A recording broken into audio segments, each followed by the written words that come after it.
It's Pyram King, and I'm really excited to bring another guide to Curse of Strahd to you. And this one is the Ruins of Bargau. Now, you're not going to find this in Curse of Strahd. This is something that I wrote and put together, and it's a really pivotal, important location. I mean, we're tying in the Fey Quest, we're tying in the Amber Temple, even a secret entrance into Ravenloft, and so much more. This is a whopper one. This is a big one. I'm really excited about it. Really love putting this one together. But first, a huge shout out to all of my Patreon supporters. It's your support that allows me to put these detailed video guides together. And in return, I put all of this that you see here into a nice PDF, including stat blocks. I got a special treat for you on this one. I did a lot of voice acting and some sound files recorded for you, so you can get all of those as well. If you're a Patreon supporter at the PDF level, your name's in the PDF. And all of this is also a Foundry module. That's right. If you're playing on Foundry Virtual Tabletop, this is a module you can go ahead and download, install. And for all those Patreon members that support me at the Foundry level, your names are in here as part of the credits. So big thank you to all of you for making this happen. Now, in addition, of course, my partner in this epic journey, DM Andy, we've got 3 exclusive DM Andy maps for this guide. He is really gracious to allow us to include them in the video, as well as a Foundry Adventure module. They're in WebP format that we'll be looking at here. Now, if you like these and you want them in high resolution, grid, night, day, weather effects, head over to DM Andy's Patreon page. There's a link in the description down below. And to turn this into a Foundry module for you to enjoy, well, we have to give a special shout out and thanks to Blair in the Seam Packer module. He helps me put this all together. He's also on our Discord channel along with DM Andy. If you're interested in making your own adventures for Foundry, check out Blair's Seam Packer module. His link to his Patreon is in the credits down below. Now let's get started. I'm really excited about this one. This is really going to be cool. I think you're going to like it. So as you know, before we jump into anything, I like to cover a little bit of the history and the lore. It allows you as the game master, the dungeon master, to really understand the context of what's going on. And I believe it's important because it allows the players, it gives them purpose and reason, but it also answers the big question. And for me, when I'm playing a role-playing game, it's the why question. Why are people behaving this way? Who built this? Why is this happening? Well, we're going to cover that right now. First thing is the location. Where is these Ruins of Bargau? Now, this is a zoomed-in part of a player map that you would give out to your players, and I'll tell you where this is on the map of Barovia. Now, over here on the right, on the other side of these mountains, this is the Ruins of Brez. So this is the Lunar River. Down here, this bridge is the Tsolenka Bridge, the bridge of Tsolenka, Tsolenka Pass itself. And if you watch the previous guide, the ascent to Tsolenka, they were coming up here, heading up into the mountains, into that lake and the snow forest, which is right here. Well, we're talking about this area here. This is the Ruins of Bargau, and there's also the Canyon of Tsolenka, which is right here. We're going to be covering all of that. But what are these ruins, and who lived there? Well, let's talk about that for a second before we jump into the battle maps. The Ruins of Bargau are the home of the Asari people. Now, Bargau is and I don't know if I'm pronouncing that correctly. I think it's pronounced Bargau. This is an actual place in the real world, and I use this name specifically because it's referenced in Bram Stoker's Dracula, Bargau Pass, which was both a literal and figurative location going from the realm of reality into the dark world of the gothic horror of Count Dracula. And I thought, well, this would be a great way to pay homage to Bram Stoker's Dracula, which is loosely based, Curse of Strahd is loosely based on Bram Stoker's Dracula. Now, the Asari, that word actually comes from Balkan Romani, which means the leader of the bear or bear handlers. And so I thought that would be a really appropriate name for this because bear is included in this module. Some bears, quite a few bears actually in here. We'll be talking about it. So the Asari people, also known as the mountain people, worship the Fae of the mountain, and they joined forces with the Order of the Silver Dragon and the Knights of Argynvostholt. Now, they had lived in the mountains up here for centuries. They were the first people of Barovia. They were great hunters, and they hunted bears in the mountains where they get their name. Asari means leader of bear or handler of bear. Now, the Asari were also the Druids. So when the Druids came, the Druids were the Asari. And they built the 3 stone circles to the fane thousands of years ago. So they honed their stonecraft of masonry and became master builders over the centuries, probably using the mountains as a quarry. So when the Dark Powers came first to the valley, it was the Osari stonemasons who were tasked with building the Amber Temple to imprison the dark powers. And you read about that in the book Ruins of Bargau. They talk about the dark powers and building the Amber Temple. Well, it was the Osari masons that actually built the physical temple. Centuries later, they built the keep, Argynvostholt. They built the Abbey in Kresk, and they built the first castle on the Great Pillar, which is now where Ravenloft is. Their greatest craftsmanship and skill, however, was the Temple of the Fae, which is in the ruins of Bargau. They built this gorgeous temple. While it wasn't as grand as the Keep of Argynvost, or maybe as humble as the Abbey, or as magnificent or huge as the Amber Temple, it reflected their greatest skill in their craftsmanship, as they were dedicated to the Fae because they were druids as well. Now, for centuries, pilgrims would make their way up to the village of Bargau to see this gorgeous Temple of the Fae. Many just came to admire its splendor, and it was said that the noble Argynvost himself fell to his knees in awe seeing the temple and the craftsmanship there, that he asked the Osari people to build his keep, Argynvostholt. Now, the village and the villagers are cursed. They are ageless. They will not grow old or die. But if they leave that village, the area of their village, they will age rapidly and die and turn to ash. So they're forever trapped between life and death, and they are lost to time. And we're going to talk about this. Why are they cursed? How did that happen? Well, as you know me, I like player handouts, and we got one for the players in this one. It is another book. This one is the Battle of the Tsolenka Gates. And I'm going to go ahead and read through it. It's very short, but I'm going to tell you, you can find this pretty much anywhere in Barovia. This can be sold at the bookstore in Valaki. This will be in any of the Burgermeister's homes and their private libraries, any place that you would find books.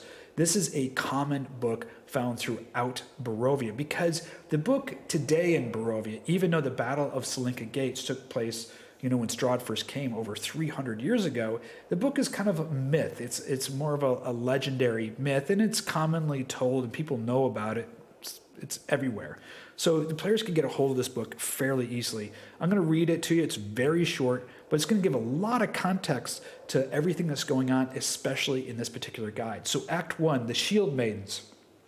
When the Great War came to the land, the Osari, loyal to the Fae and with strong ties to Argynvost, built the gates of Tsolenka to guard against the invaders potentially raiding the Amber Temple. For the Osari who built the Amber Temple knew if the darkness was released, the world would be lost. The bravest of the Osari people were the female warriors who were known as the Shield Maidens. When the Osari males turned to the stonemasonry, it was the women of the village who took the role of guardians, protector, and soldiers. So when the gates of Tsolenka were completed, it was the Shield Maidens of Bargau that were assigned to guard the gates. They defended the gates of Tsolenka throughout the Great War, and the Dark Lord's forces were repeatedly repelled. Some believe the Shield Maidens were granted the power of fortitude by the Mountain Fae. For each sunrise and sunset, the Shield Maidens would pray to the Mountain Fae. Act 2. The Curse of Bargau. The Dark Lord sent his forces to destroy the village of Bargau, sending the villagers deep into the Snowy Mountain forest. The Shield Maidens at the gates of Tsolenka rushed to the aid of their village, but it was too late. The village was destroyed, including the Temple of the Fae, and many of the men and children were killed or enslaved by the Dark Lord forces. The Dark Lord cursed the village and the Osari people with immortality anchored to the village or to be lost to time. Any of the Osari who ventured away from the ruins of Bargau would age rapidly and die.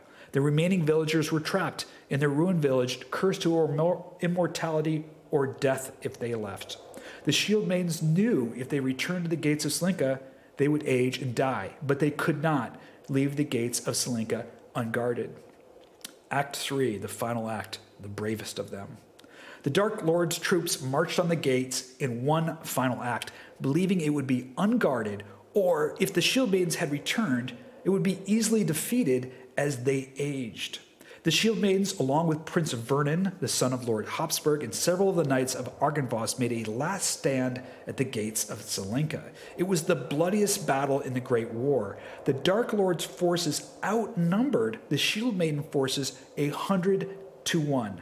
The Shield Maidens and their allies withstood the Dark Lord's forces for 4 days. Prince Vernon died in the battle defending the gates, as did many of the knights of Argynvostholt.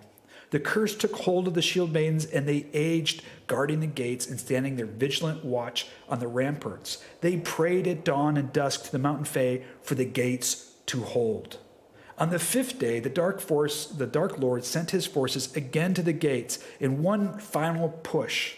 The Shield Maidens knew they could not hold out any longer and called upon an elder of their village, an old wizard, to cast a spell to protect the gates with green fire. Now, the old wizard said it would take hours to cast such a powerful spell. He would need time and protection to do it.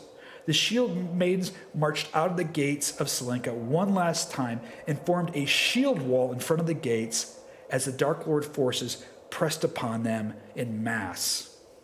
For 6 hours, the aging Shield Maidens held the gate, giving the old wizard the time to cast the green fire spell to guard the gate.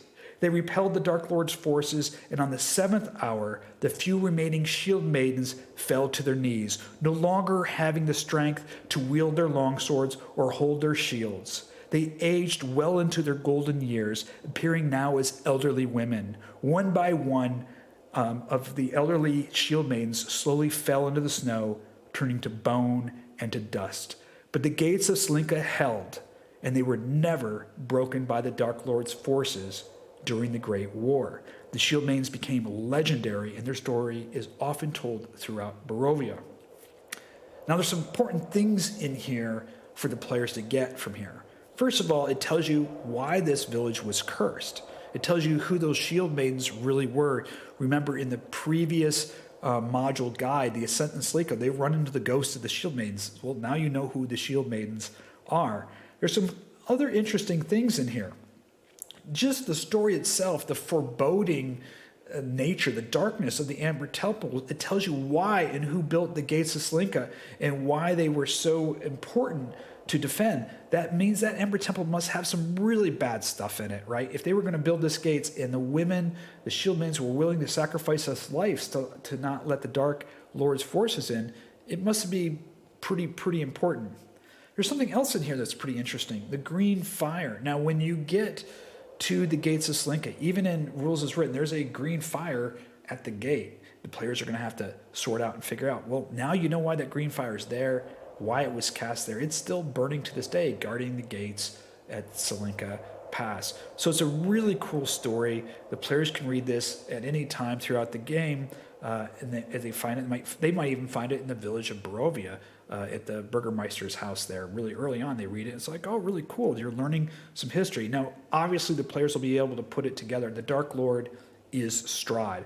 I don't like to put Strahd's name in some of these books and just refer to the Dark Lord, because some of this is kind of myth a little bit here. We know the Dark Lord. Some people may not want to put his name in here, but it gives some context to everything. And the story itself gives you another reason really not to like Strahd. I mean, he wiped out the Shield Maidens, cursed an entire village. So it's pretty bad. But this is a cool bit of lore. Now, this book is available in the Books of Barovia in PDF form. There's a link down there for anybody. Anybody can go ahead and download it. And it's also available as an item here in this particular module. So now you know the history, the location, what happened here a long time ago. We're going to talk about the first battle map that we have right here. And this is the Ruins of Bargau. So let's just check this out here. And here is the module. So as the players come in, they're going to be coming in here from the left, the west side of the map. And there's some text here. The sound of rushing water fills the air as you venture into a small walled valley. The cliffs rise hundreds of feet to the north and to the east. Among snow-covered pines, ruins of a forgotten village are blanketed with snow. The remnants of a stone bridge sit along a river of floating ice as the pounding of the waterfall pushes water and ice downstream.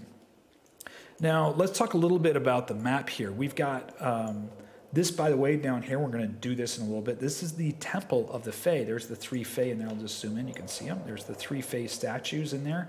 But this is the Temple of the Fae.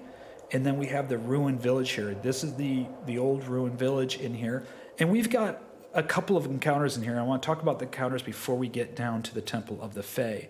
So in the ruins of the village, in the ruins themselves, we have ghosts, and these are the ghosts, the remnant ghosts of the Asari people that were killed by the Dark Lord Strahd. And I have them right here, and I'm going to leave it up to you, the Dungeon Master, on if you want.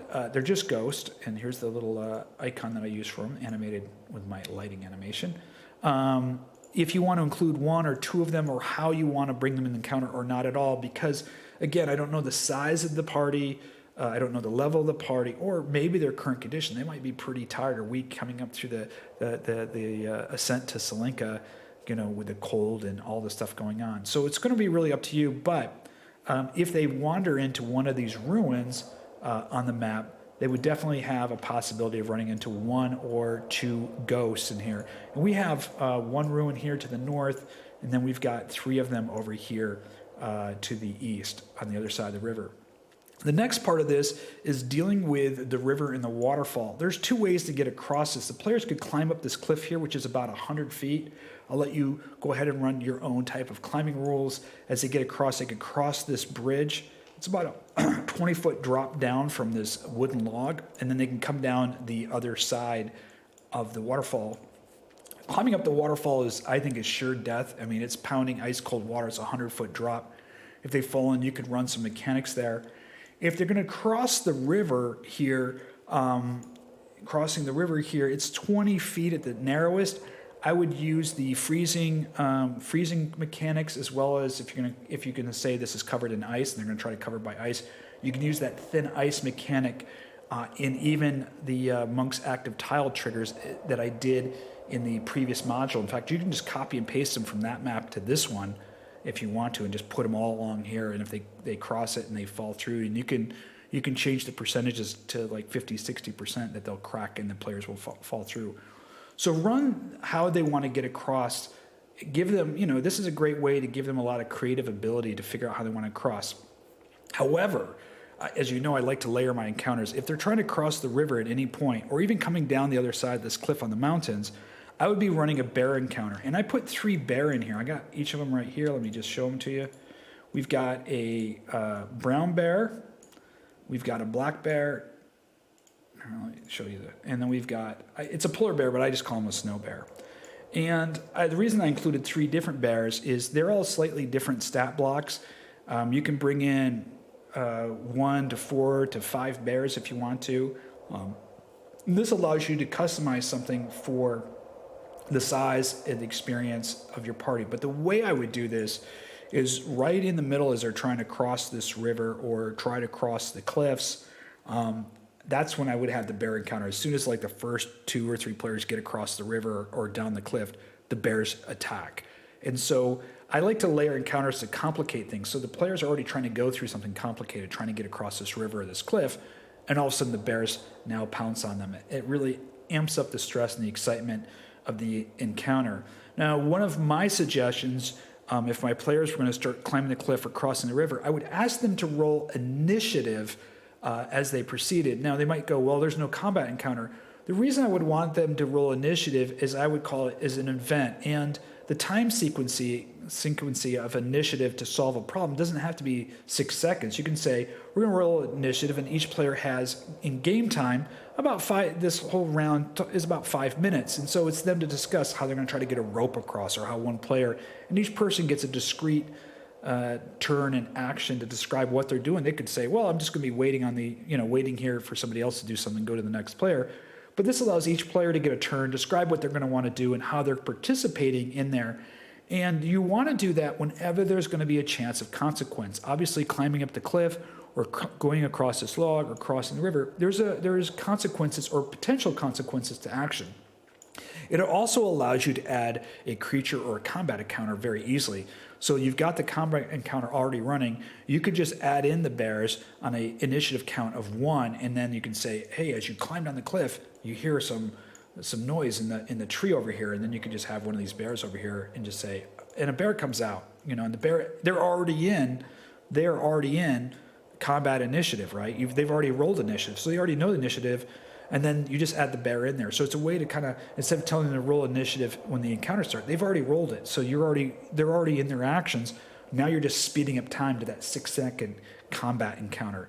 That's exactly how I would run this, depending on how they're getting across. So that's the bears. Now, in the north up here, you have a secret cave. The players will notice, if they're on their own, they're going to notice some, it looks like human footprints in the snow leading up to this secret cave.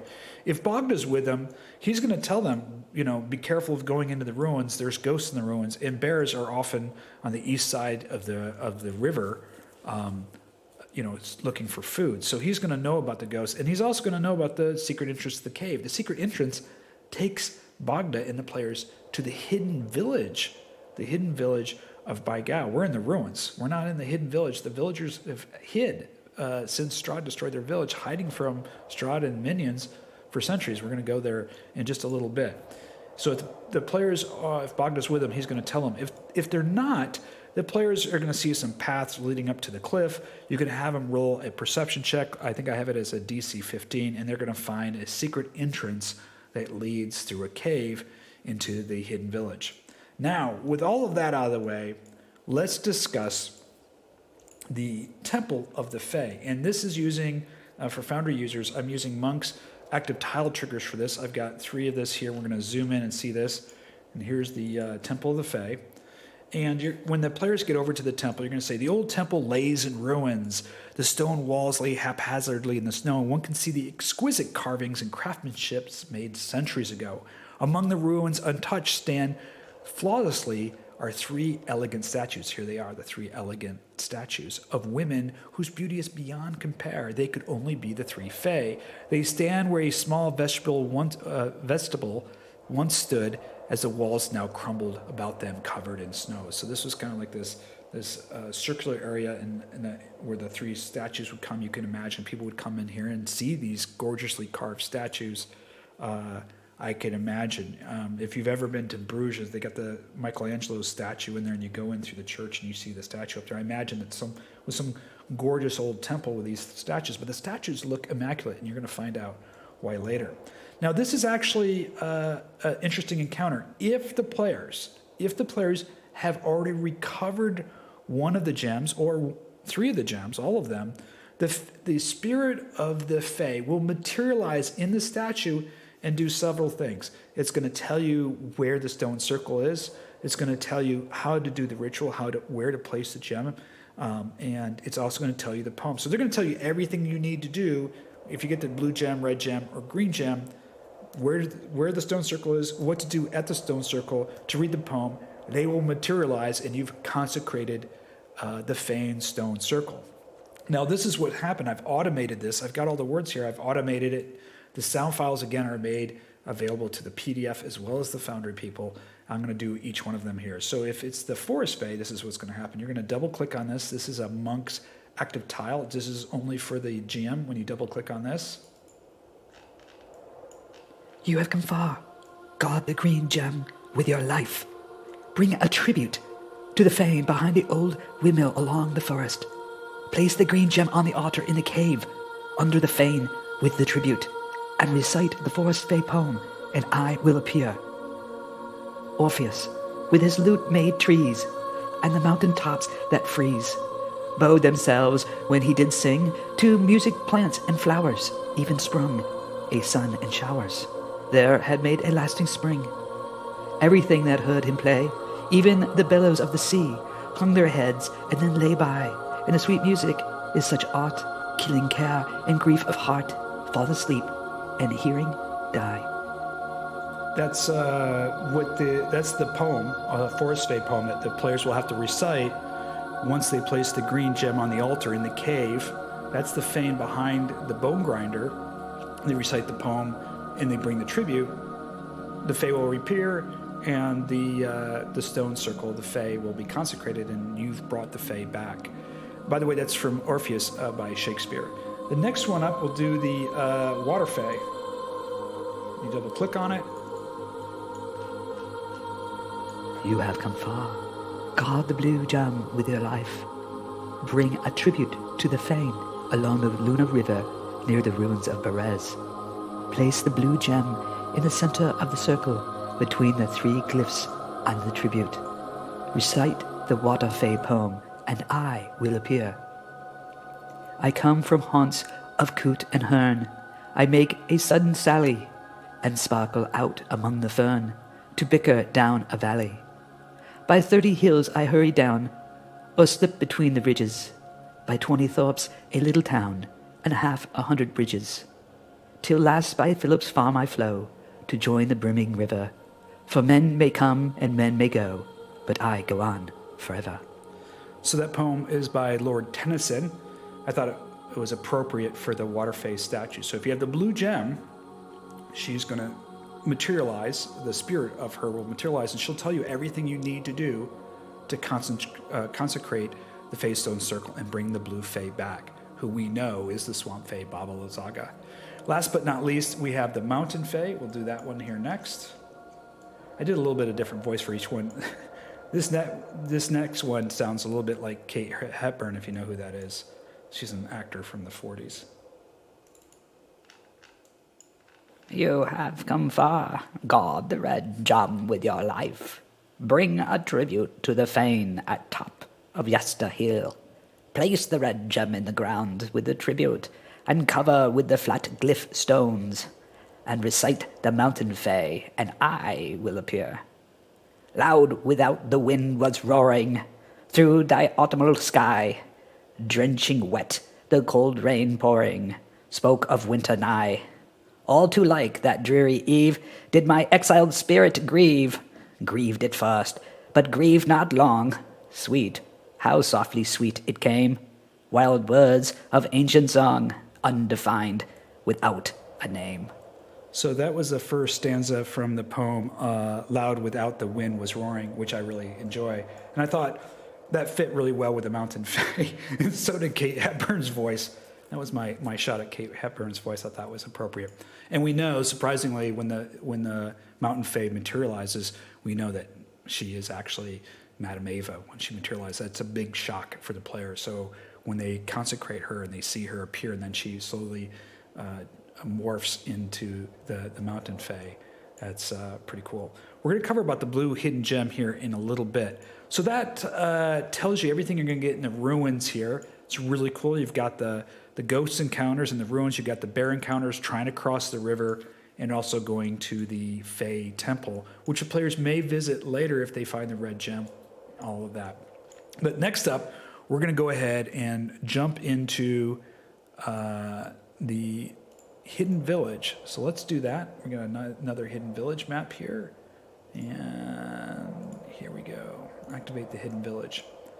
A lot of stuff here. So let's open up the hidden village here. So as you head through the tunnel in that north, the cold air rushes through the cave. A dim light appears at the other entrance. As you step through, you see a small tent village nestled in the canyon, surrounded by sheer cliffs that rise hundreds of feet. 2 guards approach with swords and crossbow at the ready.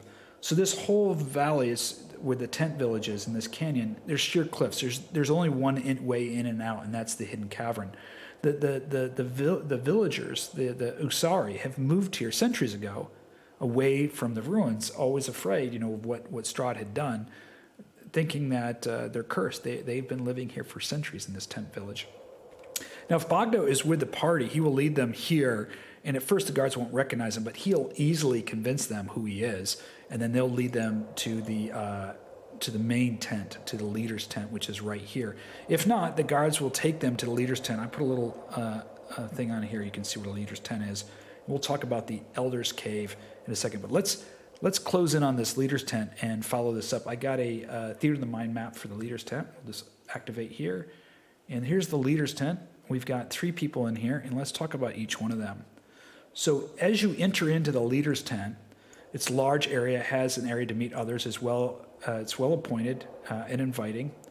The man is in heavy fur. He has long white hair, and he sits in the middle. He's flanked by a young girl who sits close to him. She wears a wolf fur. That's her right here. And standing next to him is another young woman right here. Her hand is resting on the hilt of her sword, and she has this hard look about her. He nods and offers a seat, and the 2 other women don't utter a word. The gentleman in the middle is the leader. He's Guardian Tauros, and this is his daughter, both his daughters, Tara and Ruxandra Toros, the younger daughter and the older daughter. Now remember, they're 300 plus years old. They just haven't aged. So she looks like she's 12 years old. In fact, let's go through and talk about each one of these here. I'm going to double click on him. Here he is. He's very protective. He sends out only a few hunters. He's been growing concern about a beast attack that's been killing several of his hunters.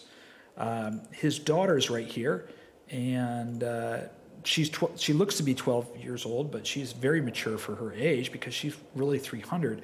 She listens carefully. She doesn't speak. She's small and then weaker from the other Asari. I'm using a bandit stat block for her. She's loyal of her father. She knows no life other than the life she has as a curse. Remember, when she was 12, that curse happened. And so she barely remembers what happens before. She can't remember her mother. Her mother was a shield maiden and fought at the gates of Tsolenka, so obviously her mother passed away at the gates of Tsolenka. The other one here is the older, that's Ruxandra. She's in her early 20s. She is very strong. She's the strongest person in the village. She's got 18 strength. She's got multi-attack. She is a veteran stats with some slight adjustments to it. However, role-playing her, she was being trained to be a shield maiden when the war broke out, and then the village was cursed, so she never had an opportunity. And she feels she has much to prove, and she secretly probably wishes she was dead with her mother at the Battle of the Gates of Tsolenka as a shield maiden. So she was a shield maiden in training, never got to become a shield maiden. Now she's over 300 years old, but she looks like she's in her early 20s. So you got some very interesting characters to roleplay. Now, if Bogda is with the party, Guardian Toros will send his daughter Tara to go get Janos. Now, don't tell, just roleplay it out. Say, Tara, go fetch Janos. And Janos Box is Bogda's older brother. Jonas has always looked out for Bogda, and since Bogda has been gone, you remember Bogda, you found him. He's the hunter that fell through the ice that you rescue in the ascent to Tsolenka. So when he sees them, he begins to cry because he's full of joy and sorrow. He's happy that his brother's alive, but he's sad because his brother is now aged and looks like, Jonas' father. So he's seen what the curse has done actually to his brother. So he's saddened to see his brother has aged, going on beyond the realm of the ruins of Bargau, falling into the ice that the players rescue. So if Bogda's with them, Jonas will come. It's a great role-playing moment, but the players will get this reward, which is a Asari Great Axe. Now, the Asari Great Axe is the regular stats of a regular axe, except for it has exploding power. It re-rolls damage on 12s and adds to damage. So when you land a blow with the Asari Great Axe and you roll a 12 on damage, you get to roll again and add the damage. So this thing has exploding damage. It's a very rare weapon. It's worth 300 gold. It's a two-handed weapon. So if you have a player using a two-handed weapon, this thing on a 12, it's going to throw down some serious hurt. I mean, if you crit and you roll a 12, oh my gosh, this thing is going to be just awesome. So that's a reward for saving Bogda that is both Bogda and Janos' his father's great Asari Great Axe. So there's two quests here. The first quest is a large cave bear, and the leader's going to say, the hunters have been attacked and killed by a large cave bear. They've not managed to trap or kill it. I believe the large cave bear lives in the canyon towards the Tsolenka Pass, beyond the realm of Bargau, and thus the hunters are unable to follow it, obviously because the hunters would age and die. If you could find and kill the bear, bring back its hide and head, it'd be most helpful, as we're barely able to hunt and survive. If they do that, bring back the head and the hide of this giant cave bear, the party the village will have this huge celebration. Maybe cook some of the bear meat or whatever. Parade the hide and the head around, and Elder Balan, who we haven't met yet, we will meet soon, will cast a hero's feast, the magic spell that will give the players a lot of extra hit points and health and stuff like that. So there's a great reward if they go and do it. We're going to talk about that. It's on another map here shortly. Now, I'm going to pause here. There is another quest here, and I was reluctant to include it. I use it in my game, but it's a very mature quest for a mature party. I'm going to talk about it briefly and discuss it, let you decide how to run it. But I think it's important for two reasons. The next quest called New Life that I'm about to reveal here. Number one, in Gothic horror, and especially in Curse of Strahd, there's children that are maimed and injured. It's about death a lot. There's no good positive quest. There's no good stories.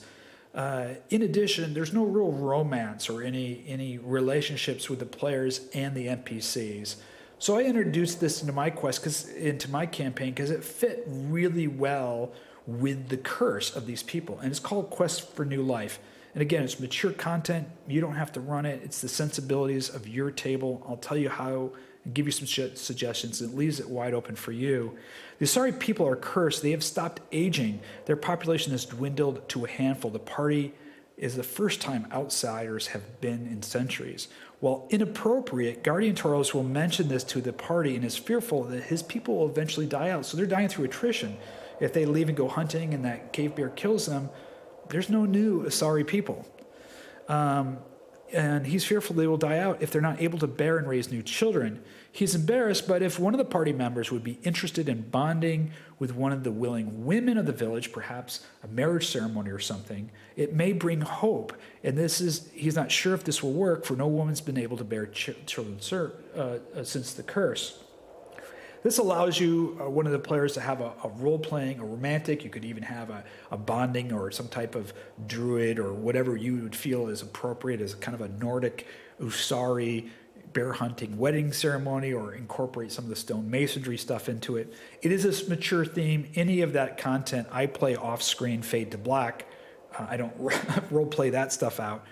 But one thing that's really good if you do this is it takes one of your players and ingratiates them and gives them more of a storyline and a relationship to a people and group here within Barovia. And perhaps it segues into a great prologue where maybe the player at the end of the campaign moves up to and helps start restoring the once beautiful ruins, the village of Bargau, the once ruins, and joins here and becomes a member of the Asari people.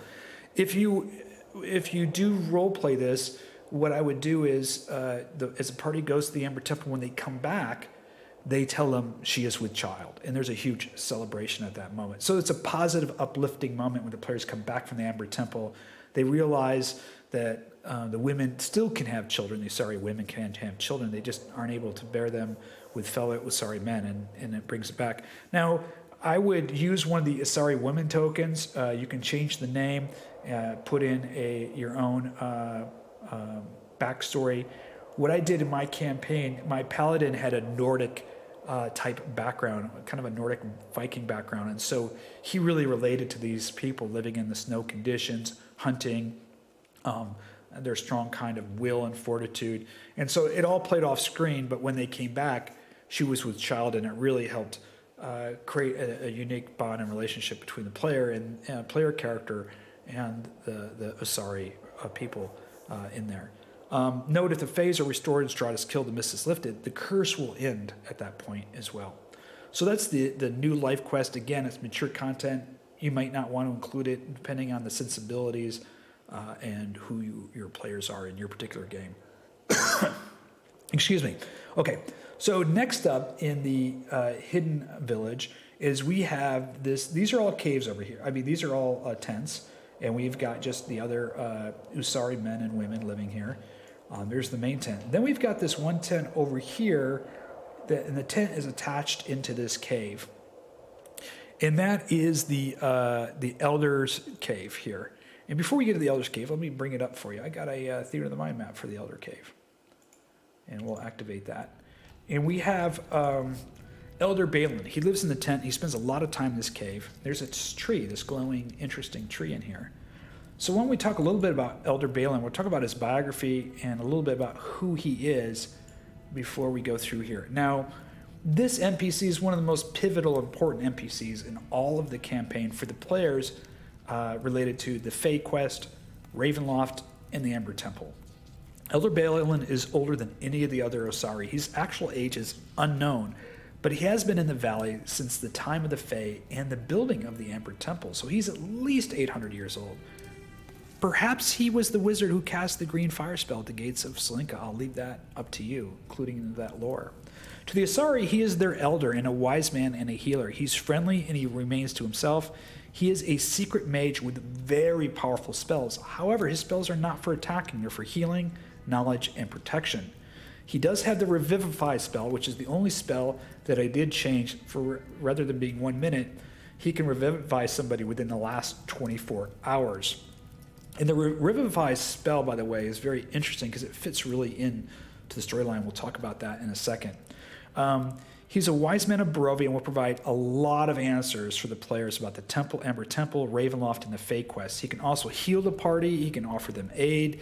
He is cursed like the other Asari, and while he may be able to figure out a way to leave, he remains to take care of the Fae tree and is also the caretaker of the Temple of the Fae. He ventures out there to take care of the statues of the Fae. Sometimes he sees Ruxandra out there praying to the Mountain Fae like perhaps she did with her mother.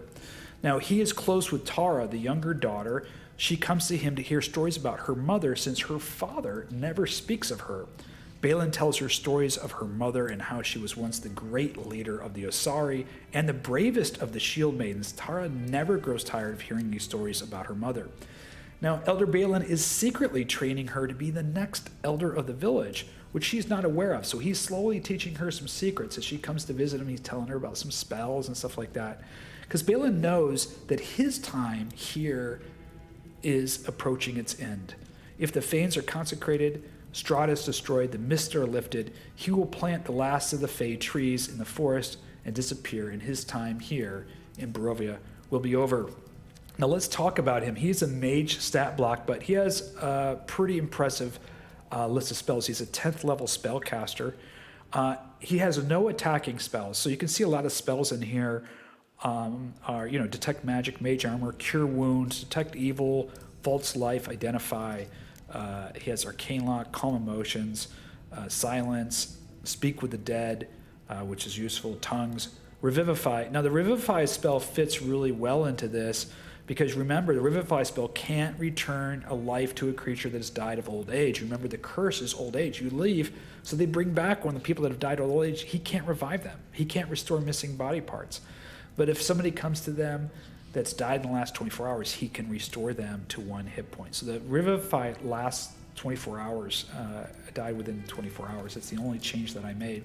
He has greater invisibility, Commune. He probably uses his Commune spell when he goes out to the temple and speaks to the statues. Greater restoration and obviously Hero's Feast. So if they do the Hero's Feast here, we'll just take a look. Obviously, it's the big feast that will cure any disease or poison or whatever, and it also maximizes the hit points 2d10 and gains the same number of hit points, lasts for 24 hours. So if they kill that bear on that quest, they come back, they're going to have that Hero's Feast here, which would be really nice. You could probably use the Hero's Feast, too, for a wedding ceremony as well. Probably he would do that as well. So that's his spell book. His stats are just the mage stats. He has, Arcana, History, Insight, Perception. So let's talk about when you come into the Elder Cave. And I recorded some voice acting here, and I'll play the voice acting for you. Again, this video is timestamped. If you don't want to hear it, you can skip ahead. But let's go ahead and do his introduction. So this is what he says when he introduced. Let me bring up a picture of him so you can see him. While you can hear him while he's introducing himself. I am Elder Balan, and I've been expecting you. Please. I have walked the world of mortals longer than most.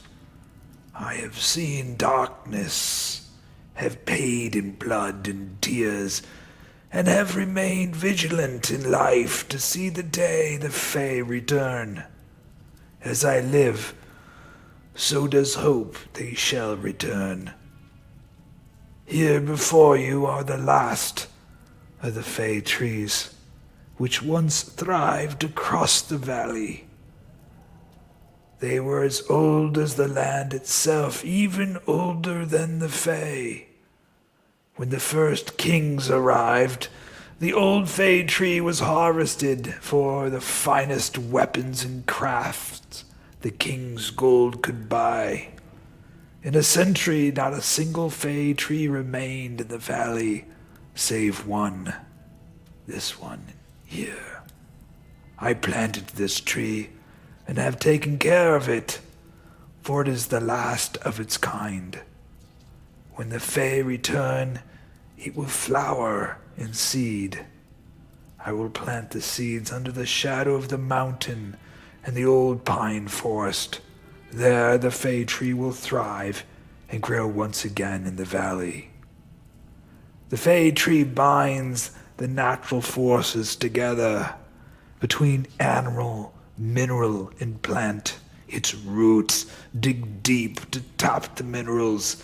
Its tree bears the sweetest fruits for man and animal, and its seed give life to new plants that once thrived in the valley.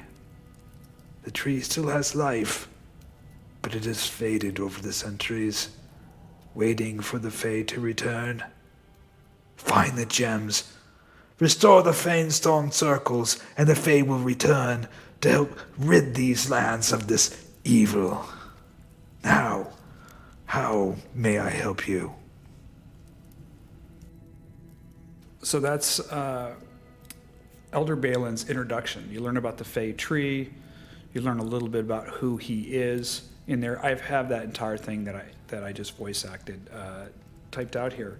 Now, he is one of the most pivotal characters, because this is that moment in the late campaign. Your players are level 7 or level 8, and things are going to crystallize here. Any of the missing pieces of the puzzle for the Fey quest, the Ember Temple, Ravenloft, all of that's getting resolved here. You saw out at the Ember Temple, out at the Fey Temple, the Fey will tell them everything they need to do to consecrate the Fey Shrine.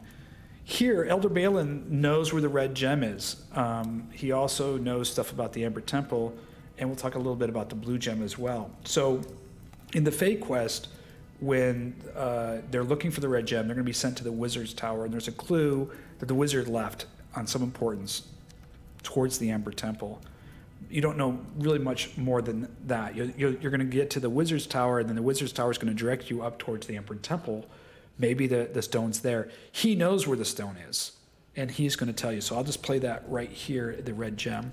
And so if you ask him about the Red Gem, this is what he's going to say. The Red Gem of the Mountain Fae was given to the great wizard Kazan when the Dark Lord had captured her sister, the Water Fae. Kazan returned to the Amber Temple, believing it the safest place to store such power hidden far away from the Dark Lord. I suspect he has created a tomb to protect the Red Gem.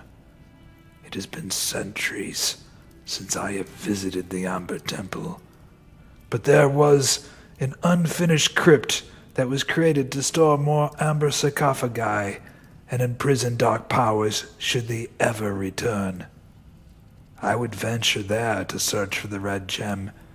It is in the lowest levels of the Amber Temple to the south. More I cannot say.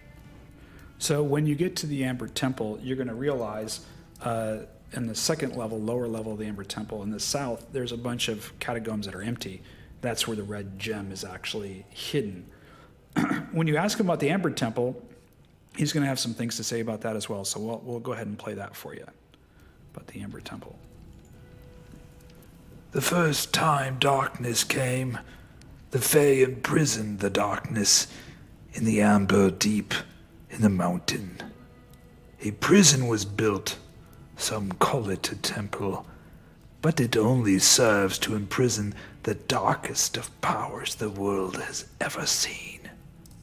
For darkness can never truly be destroyed, and thus the temple was built to imprison the darkness. The Amber Temple was built by the ancestors of this village. The Ursari were the mountain people and also the finest stone masons of the realm. They know what lies imprisoned there, and it is why they built the gates of Tsolenka, and why the Sheedle maidens paid with their life. The wizards once guarded the Amber Temple, but since darkness has come to the land, I fear the Amber Temple is no longer safe, and the darkness that dwells within it looms, waiting for someone to release it upon the world once more. Now, he also has a quest. So if the players tell Elder Balan they're going to the Amber Temple, he has a quest for them. So let me play the quest. And this is the secret entrance into Ravenloft. When the first castles of Barovia were built upon the Great Pillar, the Asari people, the great stone masons, created the tunnel at the base of the rock pillar. It was first created as access to build the first castle on the Great Pillar, and served as a stone quarry.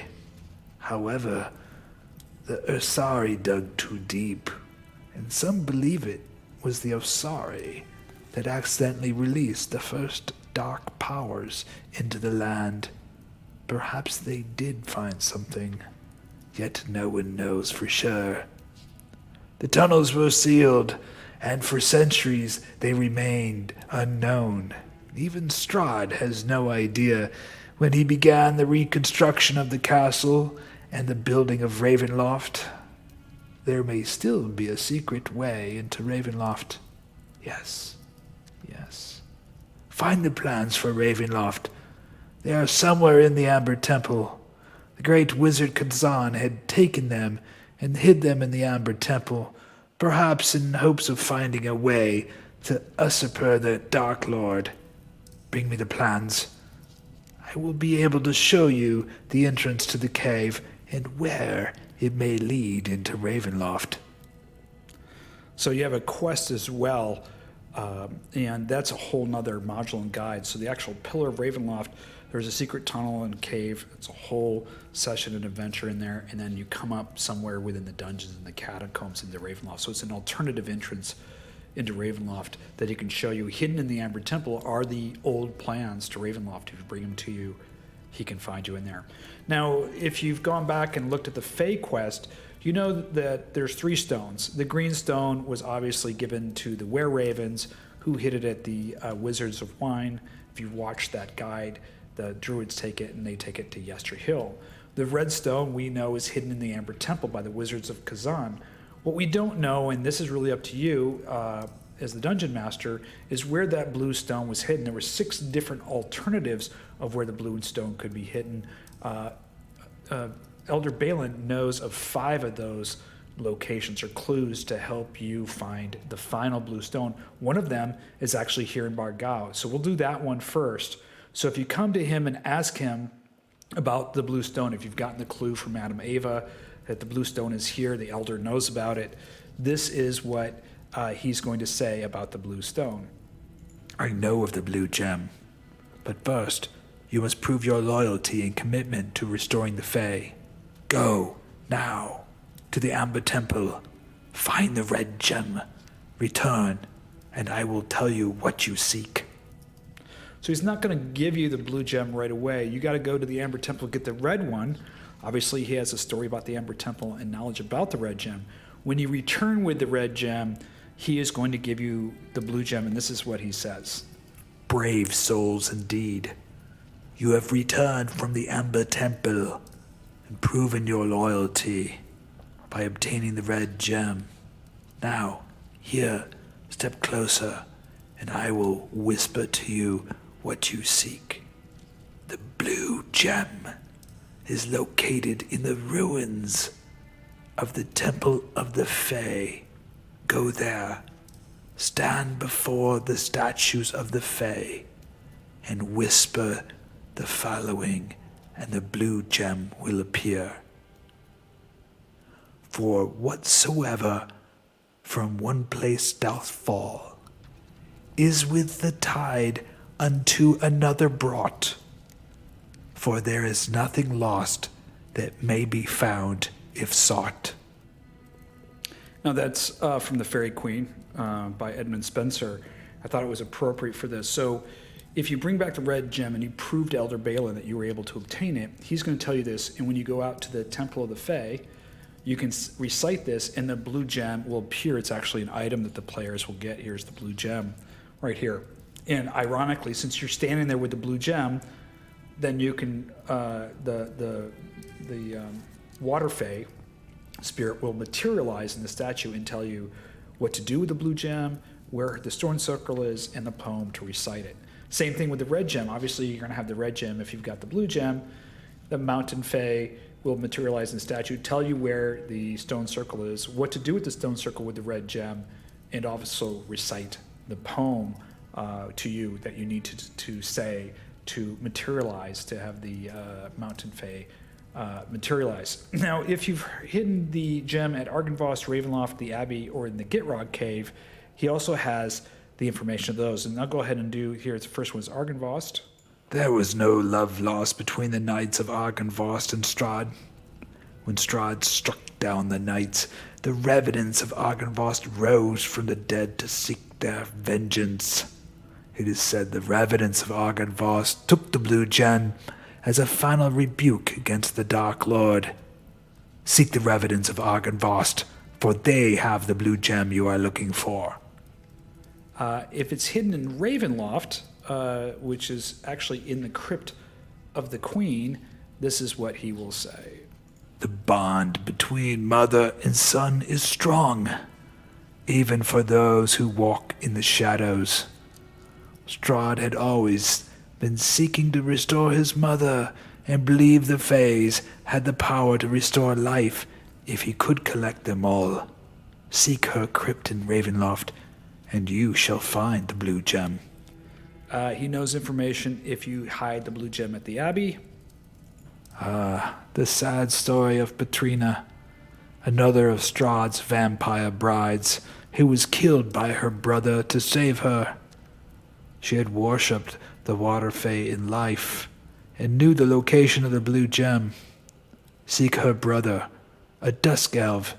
His name is Casimir, and he lives with the Vistani near Vallaki.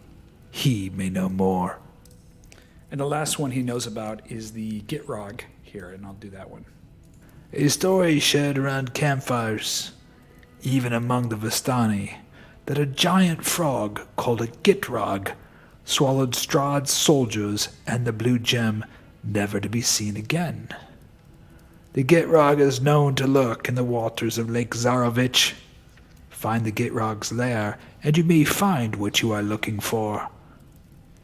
So you can see Elder Balan he's a wealth of information, and this is really going to crystallize for the players, especially the Fae quest, which is the epic quest of the campaign to bring back the Fae and then kill Strahd. Plus, he has a way to get a secret entrance into Ravenloft and information that's vital to the Amber Temple, where the red gem is stored in the Amber Temple. The whole reason to go to the Amber Temple to get the red gem. The dark powers happen to be there if the players want the dark powers. Now, there's another thing he says, but I want to play that because it ties in to the next location, and that is the canyon. So we're going to bring up activate the canyon here at this point and talk about this encounter. Now, this is the bear encounter. So when we're leaving the ruins, and I'll show you really quickly here on the ruins, the way to the Tsolenka Pass is south, right? So you came in over here from the west. The north and the east are blocked by the walls. There's the cave that leads into the hidden. When you cross over the river and you head south, it leads into this canyon. And this canyon right here, the players will arrive on the west side, the left side of the map, and they'll have to go to the east side or the right side of the map, and that leads off up to Tsolenka Pass. They'll notice here, and we'll bring this up here, the Tsolenka Canyon. The canyon leading out of the ruins of Bargau is narrow, and the tall cliff looms over you as the snow falls. An occasional wind stirs a foul odor of death, a smell you recognize of decay and rot. Ahead, the path breaks to the north, rising to a cave. So the cave is up here, and this is the Cave Bear Cave. Now, when you're playing and when you're sent on this quest, Ruxandra will come with you, but she will not venture too far in, because if she goes in too far in, the curse kicks in and she starts getting old. So she's just going to stay right over here as the players move forward, and she's here to deal with the cave bear, and she knows the cave bear's up here. Now, this isn't any ordinary cave bear. The cave bear is an undead cave bear, and let's talk about this cave bear encounter here. So if the players decide to say, well, we're not going to go up to the caves, we're just going to head over to and try to get to Tsolenka Pass, the cave bear, the undead cave bear, will jump down and engage the players here in combat, blocking the way. So they're going to have to fight the cave bear. This is his domain.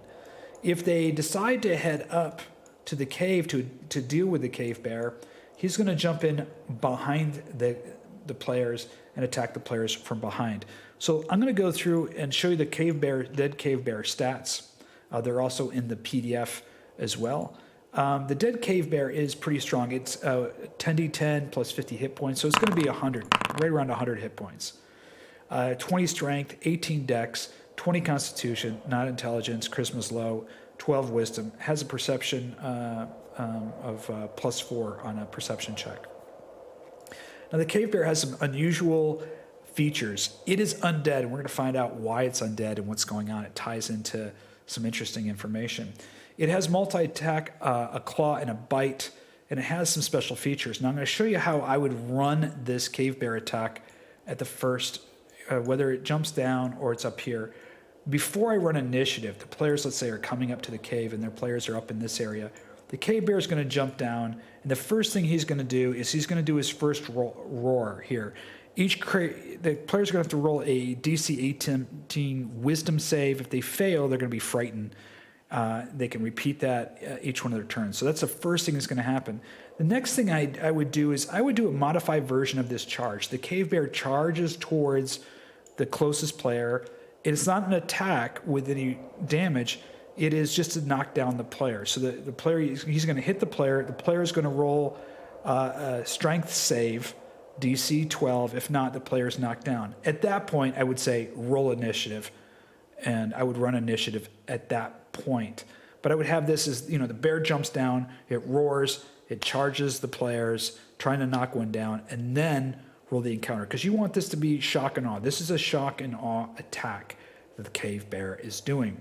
Now, let's talk about some of the features running this cave bear. The first roar is on a charge that's on a 6, meaning that you're going to have to roll a d6, and on a 6 it recharges the first roar. The charge is just a feature of the cave bear. Now, the cave bear is going to attack. It has blood frenzy. Now, this works like normal blood frenzy, except for it automatically triggers. It only triggers if a player becomes injured in the combat. If a player becomes injured in combat, any blood, blood is flowing out. We're a little verisimilitude here. Blood's flowing out. The undead cave bear is going to go into a blood frenzy. Any creature that's injured, it's bleeding, within 60 feet of the cave bear has advantage on its melee attack rolls against that creature if it doesn't have all its hit points. Now, this only lasts for the one round, and it recharges on a 6. It will re-trigger again if another player gets injured and starts to bleed. So if a player starts to bleed within 60 feet of the cave bear, this automatically triggers. It means they're going to get advantage on their attack rolls for that round, and then it recharges on a 6. So it doesn't happen all the time. It has a recharge factor.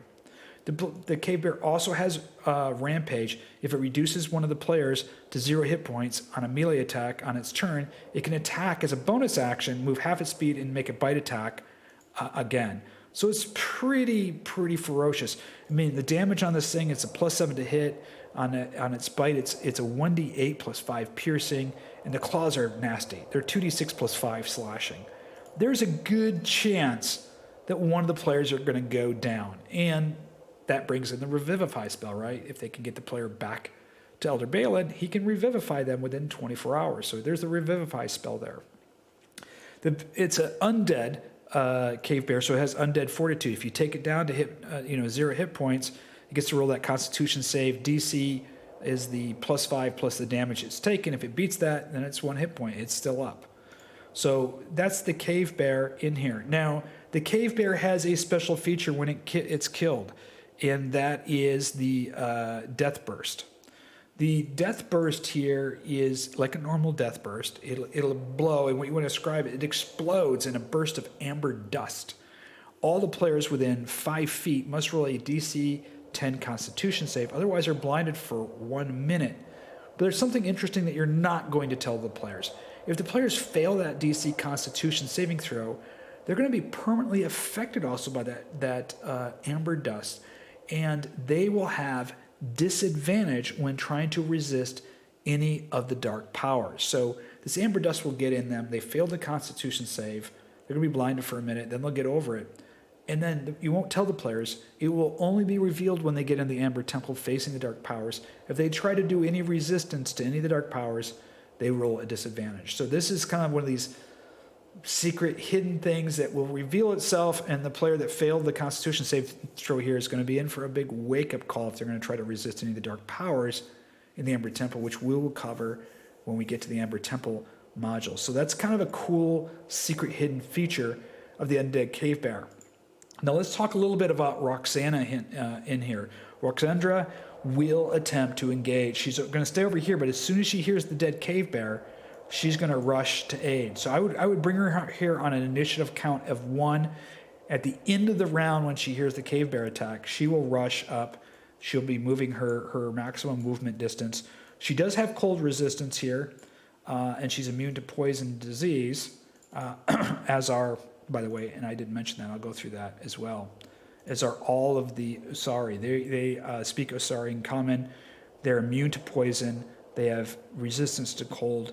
They have disease. Their condition immunities is disease and poison. When she joins in the attack, you want to describe that to the players that she's slowly starting to age. Her hair is starting to grow longer. It's starting to turn white. And so each round, you want to slowly describe that she is aging. Now, I'm going to leave this up to you on how do you want to run it. Does the aging happen rapidly or slowly? That's really up to you as the DM. You can play this out and make it fairly dramatic, just like, her mothers and the Shield Maidens. At the end, probably if this combat starts going longer, maybe at the end she can barely wield her sword. She falls to the ground and falls into the snow like her mother did at the battle at the gates of Tsolenka. And they could bring back her body, and they would have some kind of like Viking funeral or priory, and maybe out by the Temple of the Fae or something like that. It could be a very dramatic moment, depending on if you want to play it. If she does survive, she'll try to help the players get back, but she's going to age rapidly. Now, the reason the bear is going to jump down and attack, he's not in his cavern. He's going to try to force the players into his cave. And there's something up here you're going to notice in his cave. A glowing shard of amber. Let's talk about the glowing shard of amber. The players can find this and pick it up. Here it is right here, glowing shard of amber. What is this amber? The shard of amber, it's faintly glowing and pulsing. You can see it up here in the cave, glowing faintly. It's safe to pick up. Any dark powers have transferred into the undead cave bear. If you run any type of detect magic or arcana check or any other investigations at DC 15, the shard will be a shard of amber and has a magical property, but beyond that, they can't tell or distinguish anything. It's safe to touch. It seems to have given life to the dead cave bear. There's nothing more that you can glean from it. The magic contained that once was contained in it is now gone, yet the magic amber can be infused and hold powerful magic. If Ruxandra is still with the party, she'll suggest taking it to Elder Balan. He will certainly know more. And so if we go back to Elder Balan here, they found the amber. We're going to be back into his cave here. And we go back to him, and you bring him the amber there. He's going to tell you this about it. This seems to be a shard of amber from the Amber Temple. The dark powers were imprisoned by the Fae in the amber sarcophagi. For centuries they remained imprisoned under the watchful eye of druids and wizards. Amber can infuse magical powers. The Fae had used amber for their Fae gem, and to also imprison the dark powers. Even if a dark power escapes, part of the powers are encased in the amber, which is forever corrupted. It would appear this is a shard from a broken sarcophagus. If it is, then I fear the worst. A dark power has escaped and has used some of the amber from the sarcophagi to spread its darkness. I can only surmise an unlucky adventurer had taken it from the Amber Temple, and their life came to a short and violent end when they ran into the cave bear. The cave bear must have died, and the dark powers held within the shard of amber transferred into the dead cave bear, creating the beast that has plagued our village for some time. So there you know how that cave bear turned into the undead cave bear. You found the shard. The shard, again, tells you a little bit more about the amber, but now you know something more, and something that's probably more scary is one of the sarcophagi, the amber sarcophagi, is broken. That means one of the dark powers has escaped, and, well, it might still be in the Amber Temple that the players are going to have to find out when they get there. What you're doing is you're building this kind of scarier and scarier location. Obviously, the Asari people built the gates of Tsolenka. The Shield Maidens tried to protect the gates from people entering. That Amber Temple is a bad, bad place, and it's one of the highest level places in the entire campaign. It's a level 9, level 10 location. It's going to be really the last location to get that red gem, consecrate that Fae, and head towards Ravenloft. So we're really at the what I would call kind of the end campaign session. We're putting all those pieces of the puzzle together.